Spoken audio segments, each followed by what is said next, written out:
Hello and welcome everyone back to Disco Elysium. We are here day 2 of our investigation, day 2 of the game, and I'm excited to continue because I thought we had a pretty successful first day, all things considered. We got a lot of things done. We're still alive. I still haven't died, which is not a given.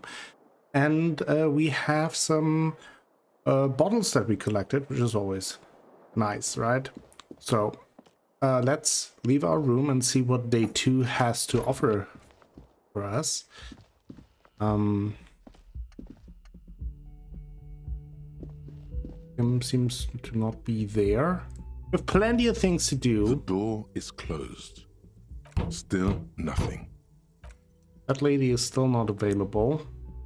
Let's have a look at our tasks before we start day 2. So we have a bunch of them, as you can see. Find smokes and smoke them. Find money and rent for guard. We need to do that every day. 20 real.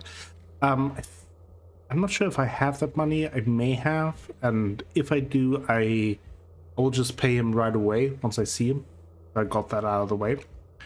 Then we have the jam mystery. Find out who's the lady driver and where's her lorry. That is all about the drug trafficking that we are supposed to investigate to be able to talk to Joyce, since she seems to know a little bit more about the whole lynching. That is this task. We have the smoker on the balcony. That will be at we have to do that in the evening at the apartment. Close the water lock on Wednesday. I think it's Tuesday now, so that is still lost. The bool we have to replace. Find a way to the secret passage. That's the blue door. The fountain pans from Kuno. We need to get the body down. Need to know more about the tattoos. We need to get his boots. That is we run the numbers. So that was that Alice told us, I think, that within a day. So now it's the next day, so we might want to check that. We find out anything about that. We have to find out more about the armor, who put the clothes in the trash, find out who's in the union box, who made the call, reporting the crime. We need to still find out. Then there's the pissing competition between the precincts going on. We haven't found out much about that. We have to report our badge missing. Maybe I have to do that. Maybe I'll do that when I call back to get the serious number, because we also might need the badge to talk to Claire if we don't want to help her out. And most importantly, we have to sing karaoke. So that's what we have to do. Let's go down, see what's going on in the Whirling and Rags. Also find out where Kim is. I have to say I really enjoy the game so far. The writing is just so good. It's so fun, but also has some kind of deep moments here and there in all its weirdness and bizarreness. I really enjoy that mixture. Feel free to let me know your thoughts on the game, of course, in the comments below. Would love to hear more about it. There he is. He wants to talk. Morning. Looks like we can get to work at once. The union muscle turned up. They look rowdy. We should talk to them. Okay, why do we need to talk to them? Everything points to the dock workers union. The belt used for hanging him. The circumstances in Martinez. My preliminary information. Which may, of course, all be wrong. But we still need to talk to them. And it won't be easy. What do you mean rowdy? I mean ungovernable. Martinez isn't exactly enthusiastic about the RCM being here. They prefer to be policed by the union. These men here. Men who drink beer for breakfast? There's talk of an armed wing of the union called the Hardy Boys, who are responsible for state policing. I think it's them. Are these men... are these the men Guard told us about yesterday? I completely forgot. Sorry, I had a rough night's sleep. It's them by the looks of it. Loud and nasty, just like the manager said. One loose thread less to worry about. And one And we big leveled problem up. to replace it. There's so many of them. Maybe we should call reinforcements. That would just escalate tensions. No captain would sign off on it. Solving one murder isn't worth a conflict between the RCM and the Debarders Union. Okay, makes sense, I guess. In fact, even the death of 2 detectives might not warrant an all-out war. So let's keep a cool head, okay? Okay, let's roll. One more thing before we do. We don't have to talk to them immediately. We can walk right past them, continue with our business. But aren't you curious to know what they have to say about the murder? I am curious about what they have to say about the murder. They're in no hurry to leave. They think they own the place. Anyway, I leave that choice to you. Whatever you decide is fine by me. Okay. We did level up. I want to check if... What do we have here? I think I'm good with this for now, so I think I will level up the skill. Now the question is, which one should it be?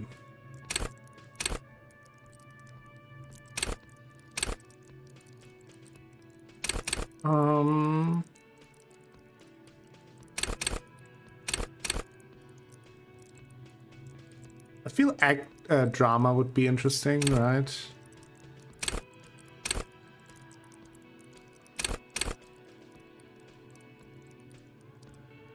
Let's go with suggestion, though. I feel like that is fitting for our character. And I like having more options in dialogues and conversations, so it's always something I enjoy. Let's see what Guard has to say. How much money do I have? 38 real. So let's pay Got immediately. The 20 real. Good. You got the room for the night, but remember, you'll need another 20 real tomorrow. Yep, got it. If there's anything else. Now the lady is here. That's interesting. Just a moment. And there's no public phones nearby? The closest phone booth is down the coast. Sorry for the inconvenience, ma'am. It's fine, I understand. Thank you anyway. I'm glad to see you again, dear. I'm glad to see you too. The lady is distressed. Perhaps something more upbeat might cheer her up. Howdy, Lena. What's kicking? Please don't trouble yourself about me, sweetie. I was just hoping to make a call, but the Whirling's phone line isn't working. A faint smile tells you she appreciates the effort, but at the moment her mind is on more serious matters. The union office probably has a phone, but I can't really get there, or to the phone booth down the coast. And Gary's phone is dead too. Wait, what's wrong with the phone line? The manager was vague about it. Why did you need to use the phone anyway? To let the young woman who's house-sitting for us know that we may be delayed. Morel, my husband, and Gary were supposed to get back by Monday night, but they're still missing, and I haven't heard from them. Uh-oh. I was also hoping she'd heard from Morel. Okay, I'll bite. Has your husband gone missing before? That's just it. This isn't like him at all. He always plans his expeditions so carefully. But you have more important things to worry about. What is this expedition your husband was on? Just some field work, sweetie. Morel is a highly trained scientist. He and his assistant Gary are studying an extremely rare species of insect. But they should have returned by now. They were just going down the coast across the water lock to set a few traps. He said they'd be back on Monday. What could be keeping them? Maybe it's because like the whole water lock is down or up, I guess. Nobody can pass. The water lock that was broken. Oh yeah, Could yeah. this be See. it? Wait, who's this Gary person? Do you trust him? Oh, sweetie, it's nothing like that. Gary's as loyal as they come. I trust him with my husband's life any day. Waterlock to the other side of the coast is broken. They're probably just stuck over there. Oh my. What happened to the waterlock? I really don't know. Well, whatever the cause, I'm thankful. To both of you. You've spared me another sleepless night. You're welcome, ma'am.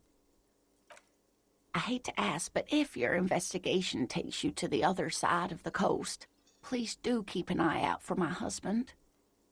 This will surely lead to a cryptozoological mystery with that extremely rare insect. And if you see him, let him know Lena is waiting for him here at the Whirling. He gets so tangled up in his work that he may not know the waterlock's been repaired, and it's cold out there. If I see him, I'll let him know you're here, when or if I get there. Oh, you're such a dear. Thank you, sweetie. So, your husband is some kind of scientist? Oh, yes. A zoologist. A cryptozoologist, to be more precise. What is cryptozoology? It's a pseudoscience that attempts to legitimize research into mythological beasts and urban legends. That's one opinion, yes. And people are entitled to their opinions. My apologies, ma'am. I did not mean to undermine your hobby. It's not a hobby, dear. It's For one, we are the one with more zoology. tact. One specializing in animal species that are so exceedingly rare that many assume them to be extinct or even fictitious. Searching for such species called cryptids is difficult and often thankless, and frankly, many scientists are too lazy to do it. Universities these days are rarely interested in supporting real research. She's completely internalized her husband's struggles. They are her own. Tell me more about Morel. Looks, character, your relationship. Oh dear, I'm not sure where to begin. What does your husband look like? Well, his expression is slightly grumpy, but his eyes are always bright and curious, like a small boy's. And his palms are quite coarse from all the field work, but he's quite gentle. It's always a challenge to describe the person you know best in the world. Well, let's try again. If I were trying to meet him on the street, what would I look for? Oh, well, he's a bit shorter than you, but with a larger frame, and he has longish white hair, usually a bit uncombed. You might say wild, even. The lieutenant pulls out his notebook and begins jotting down the woman's description. One other thing, he'll likely have all kinds of field gear on him. Okay. Even if he's not out in the reeds, you know, just in case. How long have you been married? We'll be celebrating our 16th anniversary this autumn.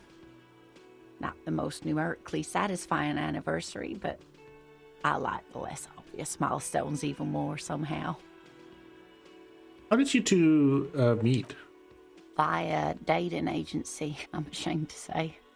There's no shame in I that. was looking to get back into the scene after recovering from my accident, and he'd just divorced. We hit it off, and, well, here we are. I mean, that's nice. I think I have all the info I need. Let's move on. I hope I've been useful.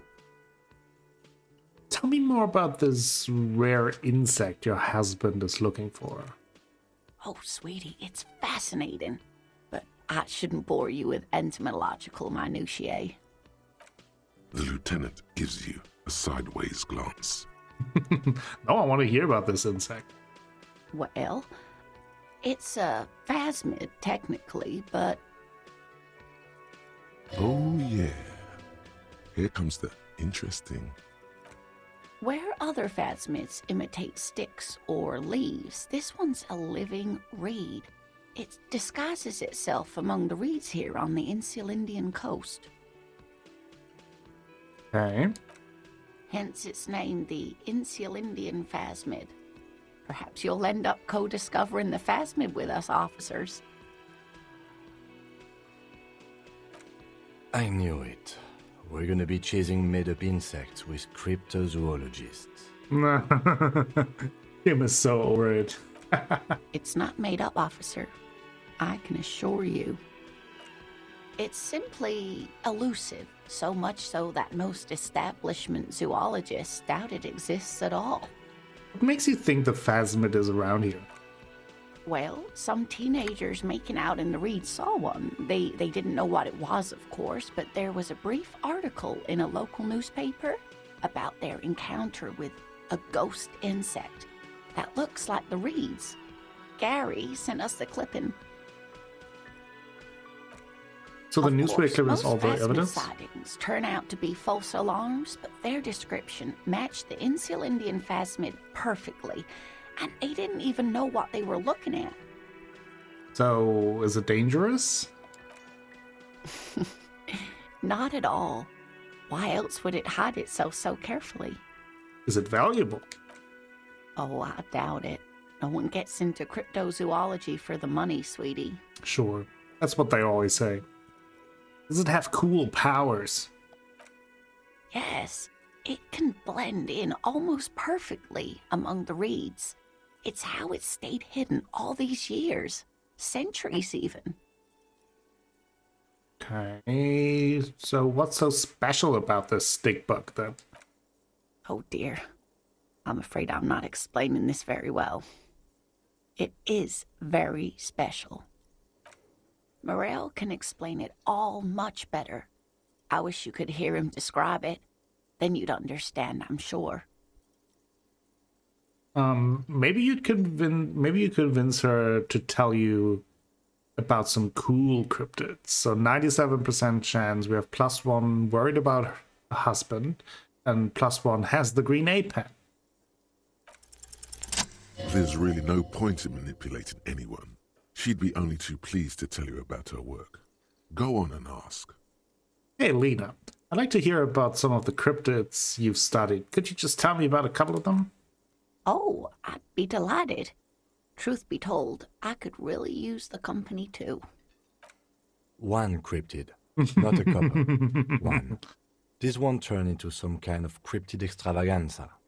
Cryptid extravaganza? I like the sound of that.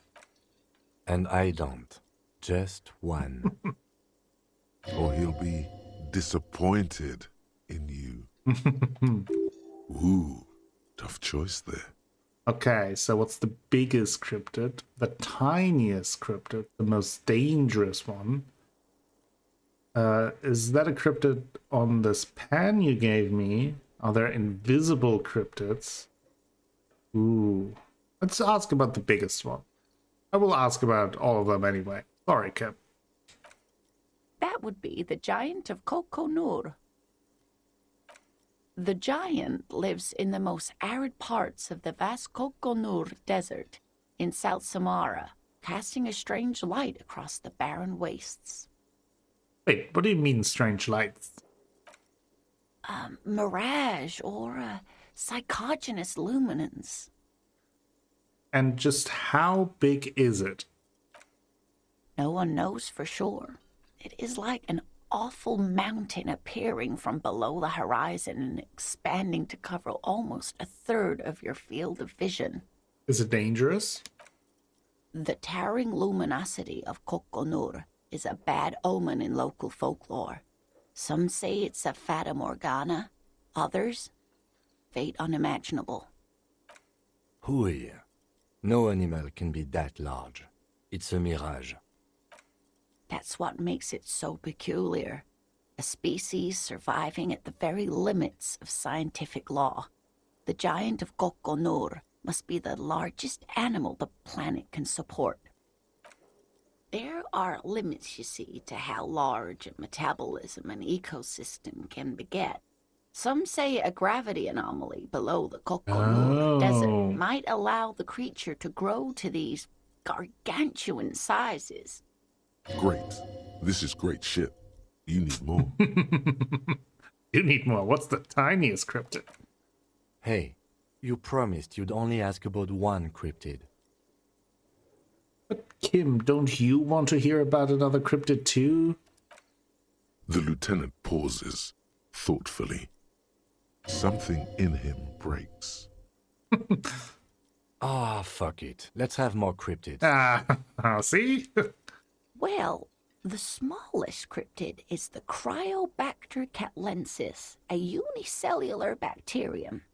It was discovered in one of the northernmost points of Katla on the Boreal Plateau by renowned geologist Caitlin Mijanou some 70 years ago. So what's so special about it? The bacterial colony Mijanou found had remained alive while frozen in ice for longer than anyone could reliably estimate, certainly from before recorded history. Mijanou disappeared shortly after injecting herself with the bacteria she had brought back to study, no doubt in hopes of prolonging her own life. Wait, she injected herself with it? Yes, the bacteria had survived in the ice since times immemorial. It is not hard to see where she could have gotten the idea. It's actually a little hard to see, but do go on. You mean there is an immortal geologist wandering the world? Yes, and she's quite mad, too. After she treated herself with the bacteria, she stopped aging, but also became increasingly eccentric and irascible, so that even her oldest friends were forced to pull away. We can assume that she has been living somewhere in the wilderness for decades now, all alone except for the Cryobacter catlensis coursing through her bloodstream. What? Okay. That is so. This is also weird. What's the most dangerous cryptid? The gnome of Jeroma. The gnome of Jeroma? That sounds terrifying. Oh, yes. None of its victims survived. Grieving relatives never even found their bodies because the gnome's venom dissolved organic tissue. What did this cryptid look like? It was reportedly a small creature with webbed fingers and a protruding forehead and an ungainly little thing. Quite scary to look at. A couple of campers found it when it was already dying. They heard an odd wailing in the woods and followed the sound. They were scared and wrapped it in tarpaulin to suffocate it. It still took the gnome of Jeroma an entire day to die. If the body of the creature was found, why aren't there detailed illustrations of it in science textbooks, confirming the existence of this very little species? Alas, the first scientist who got his hands on the creature's corpse put it in a jar of formaldehyde, thinking that would detoxify the gnome's venom. Instead, all the venom leaked out of the creature's teeth and into the surrounding liquid, dissolving the creature itself. A poetic end, perhaps, but no loss for very convenient. science. Is that a cryptid on this pen you gave me? Yes. It's the kind green ape, half war story, half undiscovered species in the genus Homo. War story? Yes, it was reported by soldiers in South Safra during the war. The kind green ape would visit bunkers during the night, healing wounded soldiers with its saliva. Wow, was it saliva? Yes, it has amazing healing qualities. Some soldiers reported growing back limbs, regaining their sight. And there was something about an undiscovered subspecies of man? Indeed, there is. It's our closest relative among the cryptids. Same taxonomic family, different genus. Which is to say, the kind green ape is a species with which we share a common ancestor and that evolved parallel to our own. Just like your partners. I'm pretty sure Kim is the same species as us. To suggest otherwise is stupid. The lieutenant looks at you, pleasantly surprised. Oh, no, I didn't mean to imply that Saolites are inferior to us in many ways. You are superior. For example, your earwax doesn't have a foul odor like ours does. A tremendous evolutionary advantage, I'm sure. But perhaps we've had enough speculative biology for today? Not quite. I do want to know if there is an invisible cryptid. What an interesting question. And the answer is yes, there are. Of course. All fairy tales have someone or something invisible in them. Shush, Kim. He's gonna tell me about the invisible cryptid. What is it? It's the Col de Mamadaqua. Its name means thin whisper of sound, and that's precisely what it is. Self-replicating sound waves, invisible and intangible. The Col de Mama is very afraid of us, which makes it incredibly difficult to track. What does it sound like? Like nothing. It's such a high-pitched sound that us humans can't hear it, nor can other animals. It could be ringing right outside your window and you wouldn't even know it. Could be anywhere. Everywhere, even. Fine, I'll bite. How can an animal be a sound? Many scientists have asked the same question. Some have claimed that it isn't itself a sound, but a tiny corpuscle that emits sound waves. But there's no evidence to support this theory. It be here? Right now? It could be. As I said, it could be everywhere. And we wouldn't know any better. It could be ringing all the days of our lives and nights. What evidence is there of this animal being a sound? Plenty. It's the evidence that led to its discovery. In the 1920s, a group of areopagite ornithologists, that is, scientists who study birds, were trying out a new recording technology for capturing sounds outside the range of human hearing. When playing back recordings they had made in the foothills of the Ea mountain range, they noticed certain anomalies, patterns that seemed random at first, but on closer examination were consistent with the waveforms of songbirds. Songbirds. The scientists soon discovered they could track and even predict what appeared to be feeding, mating, and migration patterns based on sound waves in a strictly delimited range of ultrasonic frequencies, even higher than those of the highest-pitched bat calls. She transforms, when speaking about these strange animals, into a confident woman. They realized that they had discovered a new species and called it the Col de Mamadaqua, after the Paracanassian name for the voice of God, which is said to be very silent. Ow. They grew quite obsessed with these little birds. Even though they couldn't see them, they could distinguish among individual birds and even began to name some of them. Name them? Sequester, Time, Joscan. Those are but some of the Mamadaqua they followed individually. Why is the Mamadaqua so afraid of us? That is a sad story. A group of university students assisting with the field work in their enthusiasm for the project, and no doubt because they were preoccupied with impressing their professors, nearly drove it to extinction. Extinction? They tried to communicate with it and had no other means but sound. So they started sending out sound waves at frequencies they thought might match the Mamadaquas. And what happens when a sound wave meets another sound wave of the same frequency, dear? This lady really should be a teacher. She's really good at the explaining things thing. I don't know. Well, dear, they cancel each other out. And these tests were performed so recklessly that when they happened upon the right frequency, well, they wiped out most of the population. Great regret washes over her. A wending cloth.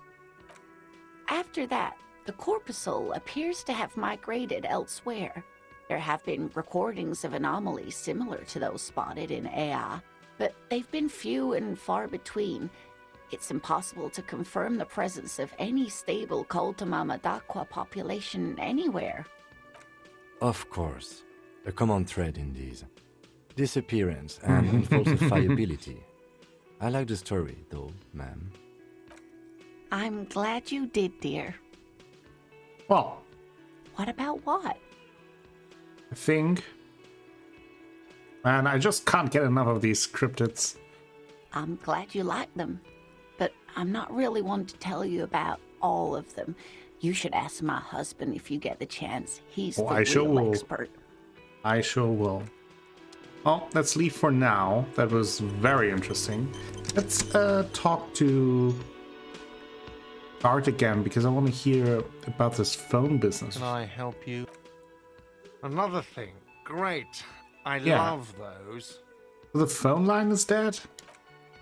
Yes, and the phone company is taking its sweet time sending someone to fix it. Losers. That's pretty strange. It's not strange, it's inconvenient. Is it true that there was foul play? Who told you that?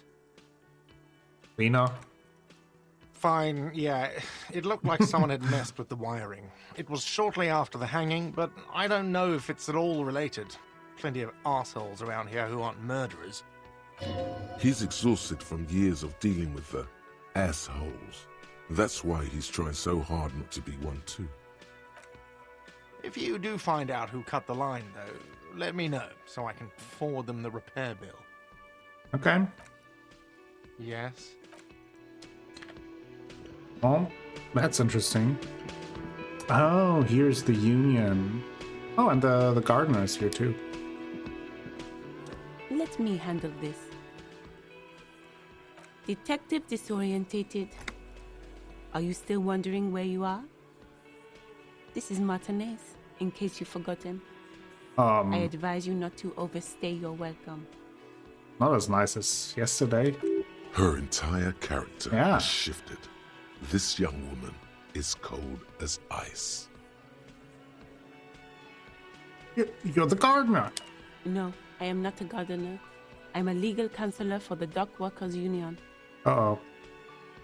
So let's get to it. You're looking for Titus Hardy? You think he has information that will help you? Maybe he does. That's Titus. Talk to him. But know this. I'll be keeping an eye on you. No strong arming. Nothing official. The District of Martinez does not recognize your authority to make arrests. It doesn't matter if you recognize our authority. We will make an arrest if we have to. She says nothing. Her glare speaks for her. Hey, like, what's your role in all this? Like I already told you, I'm a legal counselor. Do you have hearing problems? I might have.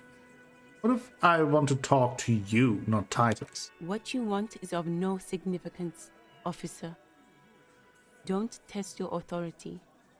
In Martinez, you are no one. What are you going to do to me?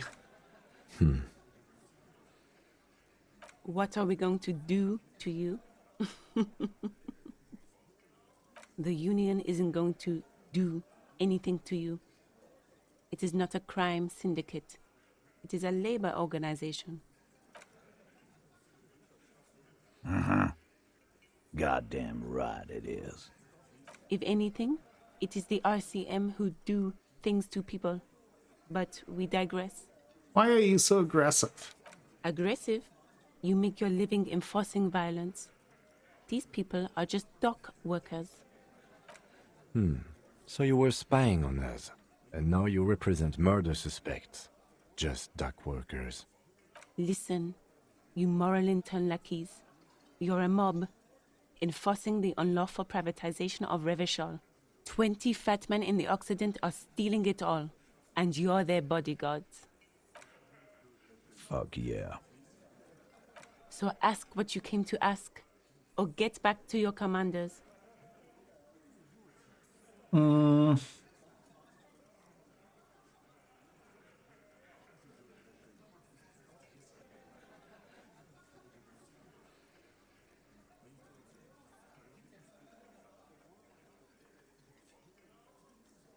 The privatization is not unlawful. It's cool and funny. Maybe you're just not historic individuals. I don't need privatization peons from a rent-a-cop.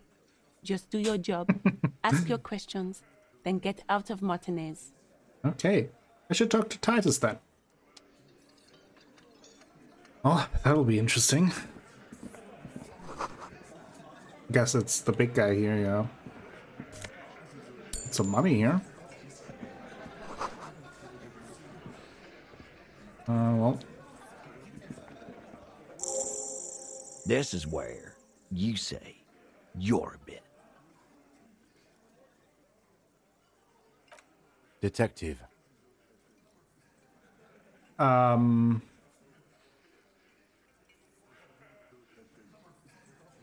Be cool. Let's just be quiet for a second. Hey, dipshit. You hard of hearing or something? The boss man's talking to you. Cross our arms. What, is he fucking kidding? This guy high or something? Hey, asshole, up here. We're talking to you. We're looking for Titus Hardy. First, we need to talk about your attitude. Wow. The RCM sent us some big dick cops. Real big dick cops. Look at them. Reckless. Swinging in the wind. Yeah, look at the big dick on that cop. Can't tell a dick that big what to do. Must be something in the water in Jamrock. Yeah, gave him real nice big dicks. Yeah. Anyway. You might want to start asking your questions now. It's not going to get better than this. These guys are so macho, they're ready to confess to first-degree murder. Ask if it was them. Let's scan the room. No. I's here. You got business with my boys. You got business with me. He understood what you were doing, taking inventory of them. Now watch the other guys fuck it up by falling out of line. Yeah, you fuck with the Hardy boys, you fuck with Titus Hardy. Yes, falling out of line to please him. This is the best kind. And now this guy is going to... Relax, Dennis. No one is fucking you yet. use it to take a dig at his friend. Floodgates open. Yeah, Beautiful. Dennis, calm down. No one's fucking you, you stupid fuck. Let Dennis enjoy his fucking, man. We don't mind. This one knows how to keep things going. He's a hothead, but not one to be taken lightly. The last one is a bit of a black sheep. Yeah, you're not even being fucked, Dennis. Easy, fellas. We got company. Let's see what brings the cop around. Too late. You already got a pretty good picture of these guys. You can use this. What can I use it for? You could take another look at the tracks in the yard. See if they fit with the characters here. It could be incriminating. Ooh. Let's actually do that.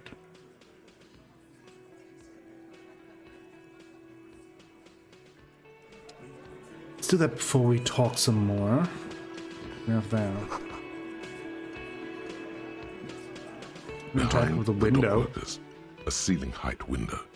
The hawthorn branches scrape the glass like bony fingers.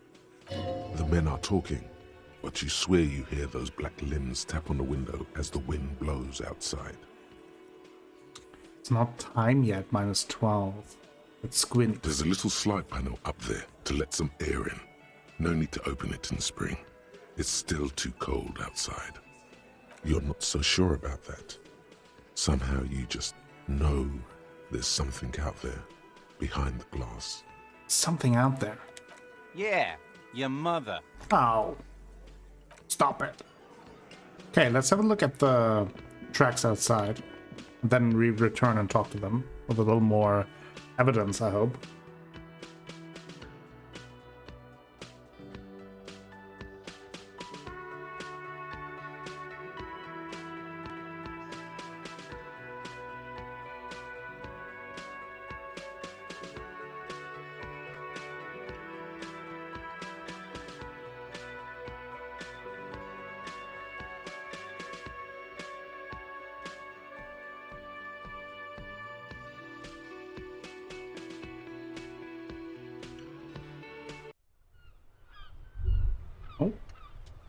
Was that?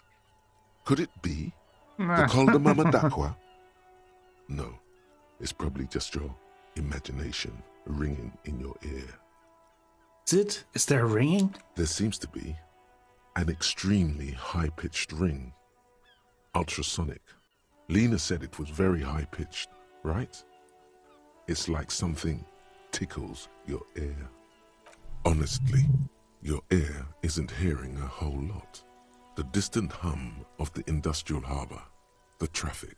But, admittedly, there is a high-pitched noise somewhere there too.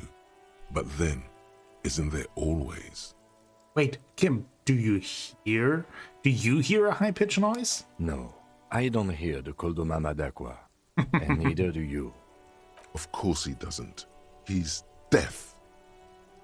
Listen closely. There it is again.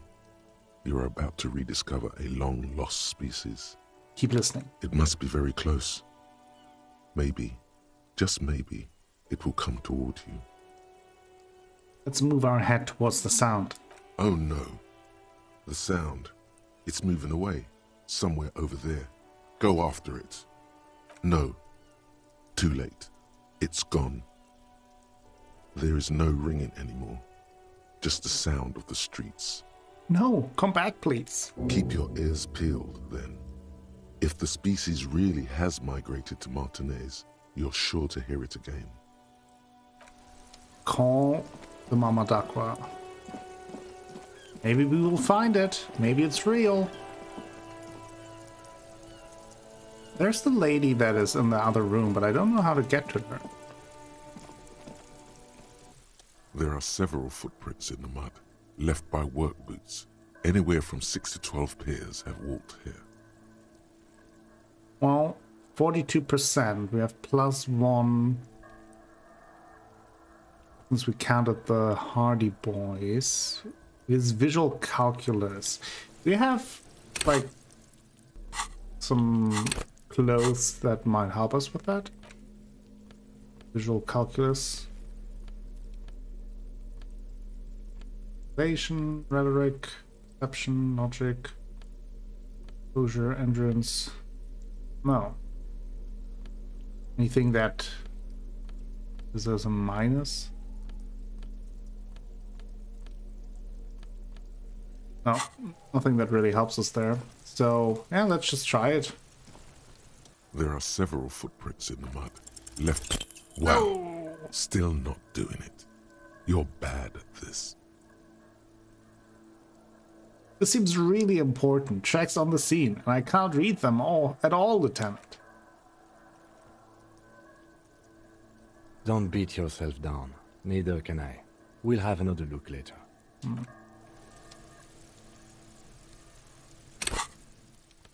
We have this pop-up thing there.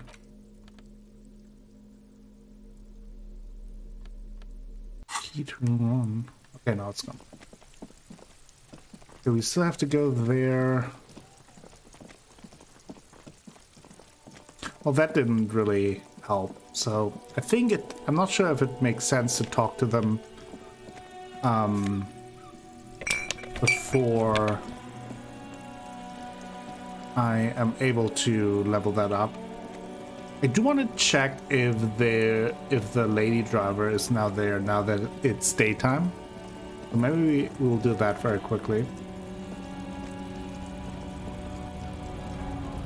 Oh, this guy wasn't there before either, so maybe I'll talk to him. Because it was pretty late when we got here last night. Bastards! We have a right to work! What's going on here? Hold up and stay frosty, everyone. Cops are here.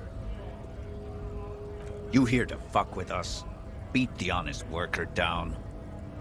Why should I? We're here to fight for a cause. Stripes usually have problems with people who have causes. Okay, then I'm thinking no. Good. We're fighting for a cause here. Right to work! Right to work! Besides, we're not that different.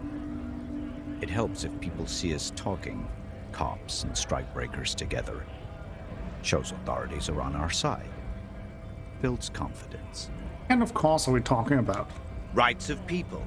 Rights of workers. To have gainful employment. To make a salary.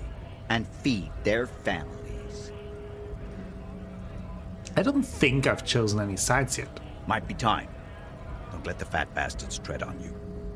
Cops tend to side with the higher-ups, but you're essentially still workers. I don't trust cops, but I can see you understand the right to work! Right to work!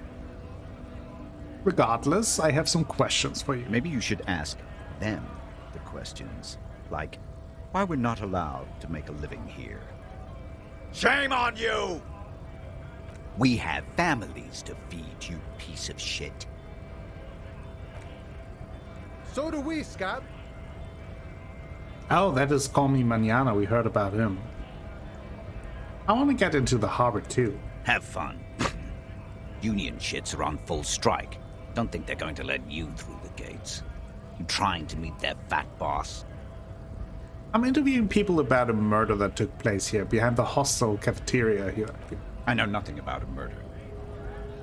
Okay. The mention of a killing sends a barely noticeable shiver of tenseness through him. Interesting. Why so tense? What are you talking about? I'm not tense. Yes, he's tense. Right to work! It's shameful. Cops doing nothing. You should bring backup. Open up the gates for us. Blockading gainful employment for workers is a crime. This really is my area of expertise. We are not picking a side in this just yet, sir. Pity. Let us work! What is a strike?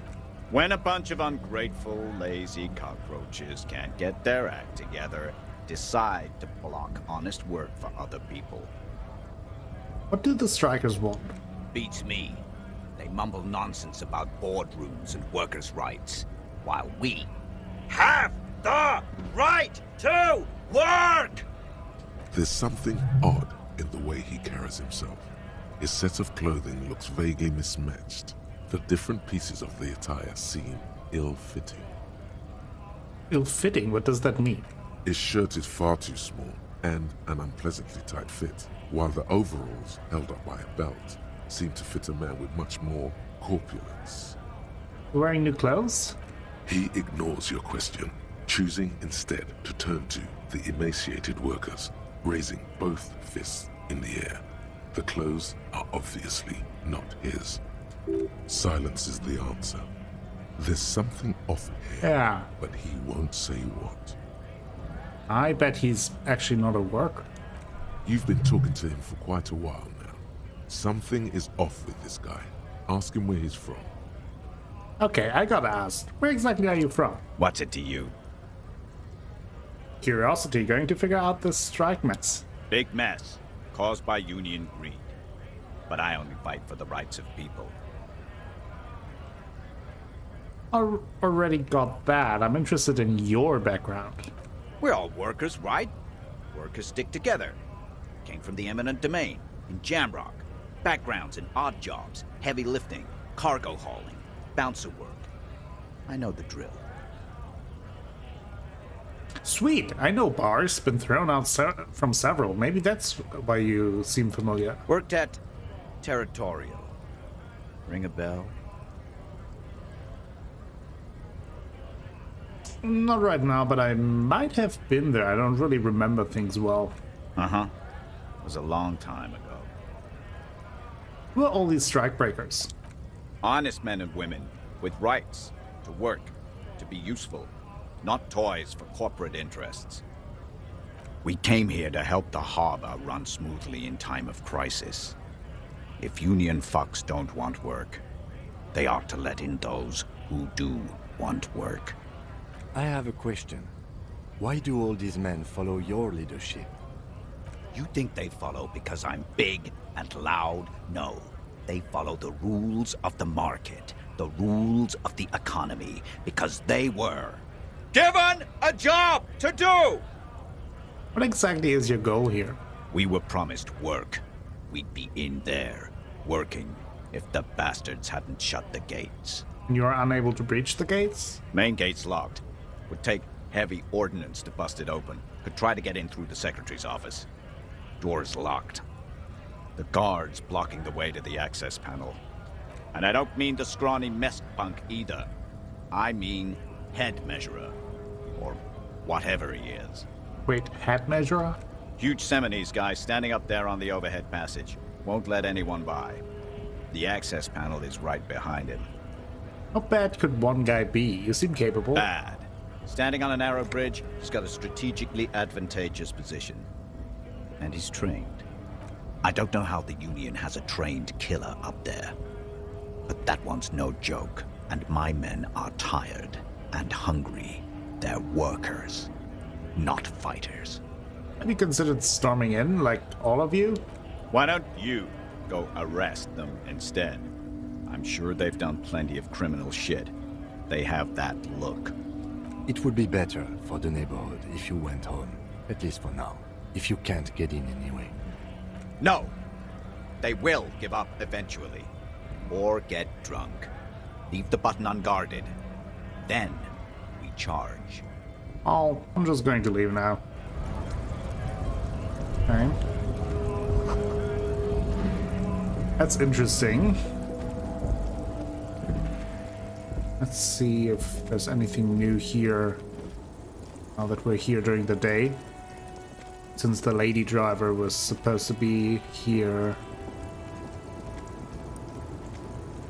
at the statue.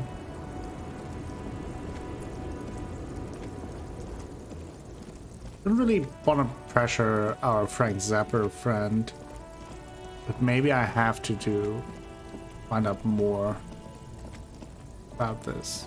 See anything here? Well, okay. Do you want to run the serial number of the boots? See if got some update there.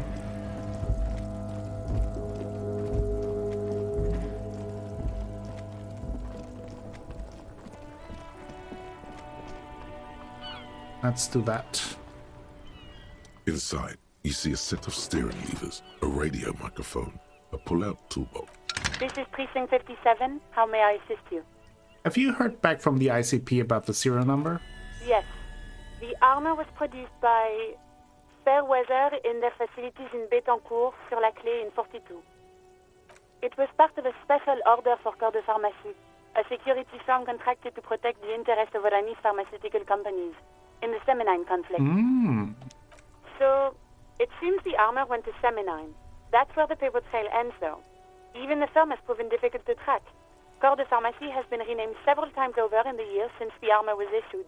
You know what it's called now? The most recently registered firm that the ICP has been able to connect to the CDP is a military contractor called Trinell, and the one before it was Downwell. I think they might be the same contractor. Armor like this isn't mass-produced. It would have probably been fitted. Perhaps there's a record of who signed for this particular suit of armor. Yeah, first has the firm continued to work for pharmaceutical companies through all the name changes? Hard to say. Their client list is rather diverse and incomplete.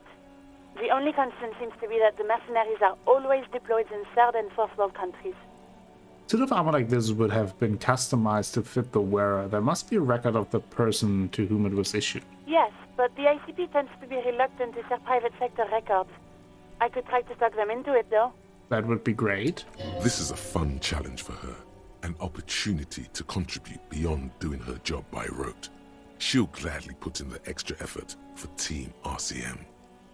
Yes, thank you, officer. I really appreciate your efforts in this case. Glad to help. Call back tomorrow. Hopefully I'll have more for you then. Okay.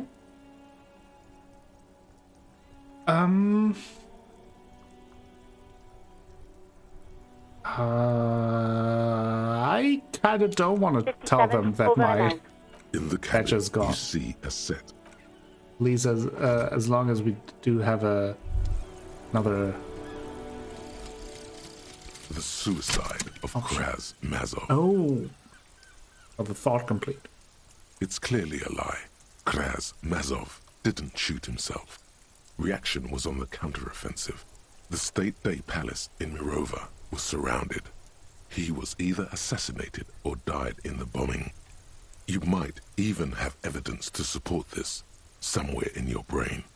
Mazov was never given a state funeral by the communists. Some people even say the body that was recovered from the ruins wasn't his.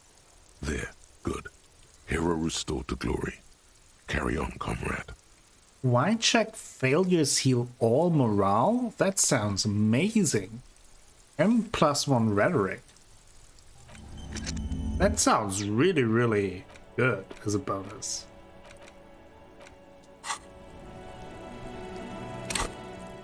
Oh, that is interesting. So we might actually be able to find out the identity of the dead person just based on the boots. We will have to call back Alice, though. And the number on the victim's armor. Find morale, interrogate the vigilantes. Maybe I have to talk to them. But I think this is a good time to take a break, and then next time we will see if we can find out more about the drug smuggling, about the union workers, the Hardy Boys, and if not, we also need to make our way into the harbor finally, and there's the bookstore. So plenty to do here in our investigation. Thank you all for watching today's episode. If you enjoyed it, please give the video a like, maybe consider subscribing to the channel, share the video with friends, family, and the people on the internet. That all helps me out a whole bunch and will bring you more content in the future. If you want to go above and beyond, you can check out the Patreon link down below, and I will be back with more Disco Elysium, the final cut, tomorrow. Until then, have a great time.